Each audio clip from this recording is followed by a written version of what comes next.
আসসালামু আলাইকুম প্রিয় দর্শক, আশা করি সবাই খুবই ভালো আছেন। আমিও ভালো আছি আলহামদুলিল্লাহ। আজকে আমি উঠেছিলাম ৫টা সাড়ে ৫টার দিকে। যেহেতু আমি খাবারের বিজনেস করি, তার জন্য খুব সকালে উঠে রান্না বসিয়ে দিয়েছিলাম। আমি একটু বের হব, তো কোথায় যাচ্ছি অবশ্যই আমি ভিডিও শেষে বলে দেব।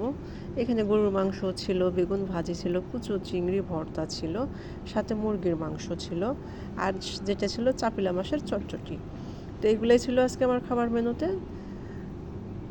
সকাল সকাল ঘুম থেকে উঠে রান্না শেষ করে আমি রেডি হয়ে বেরিয়ে পড়েছিলাম আমার উদ্দেশ্যে, আমি যেখানে যাব। তো আমি গিয়েছিলাম আর কি সিরাজগঞ্জ। অনেক দিন পর, বলতে প্রায় 3 বছর পর আমি সিরাজগঞ্জ গেলাম। বিশেষ একটা কাজের জন্য গিয়েছিলাম, এরকম হুট করে কখনোই যাওয়া হয় না। তো একটু রান্না শেষে, খাওয়া দাওয়া শেষে আমি রেডি হয়ে বেরিয়ে পড়লাম। বাসা থেকে বেশ ভোরেই বের হয়েছিলাম, তবুও জ্যামে পড়েছিলাম অনেকক্ষণ।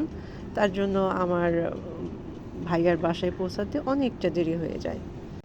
লং জার্নি আমার একদমই ভালো লাগে না, আর সেটা যদি হয় বাসে তাহলে তো খুবই বিরক্তকর। তো যাই হোক, অনেকটা পথ জার্নি করার পর আমি অবশেষে যমুনাতে এসেছি। তো ভালো থাকবেন সবাই, আবার দেখা হবে নতুন কোনো ভিডিওর সাথে। আল্লাহ হাফেজ।